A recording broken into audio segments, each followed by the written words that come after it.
The first step that you should take is call my office and make an appointment to come in and see me. All you have to pay is for 1 hour of my time at $285, and I will sit down with you. We will talk about your unique situation. We will talk about child support if applicable. We will talk about maintenance. We will talk about division of assets.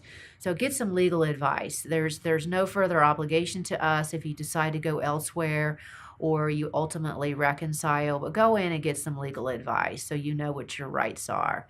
Other factors to consider are, where are you going to live and where is the other party going to live? Practical things. How are you going to pay to split up households? What is that going to look like? Is one of you going to move out of the marital residence? Are you both going to stay there under some sort of nesting arrangement? Other factors to consider are, how are you going to pay for your ongoing living expenses and liabilities? What is that going to look like?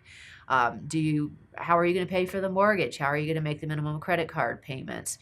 These are practical factors, but you have to think about, okay, if I'm separated from my spouse, what is that going to look like? Other factors to consider involve the children. So if you're going to separate, how are they going to get to school? How are they going to be picked up from school? Who's going to watch the children when one or both of the parents needs to work? What is parenting time going to look like? How are their expenses going to be handled? So think about the children. What is in their best interest to help them through the process? Other factors to consider involve gathering up important financial documents. So if you think that divorce is inevitable and you're worried that financial documents are going to disappear, go ahead and gather those up, make copies, put them in a safe place so that you have those, because ultimately you're going to need to complete financial disclosures and you're going to need that information.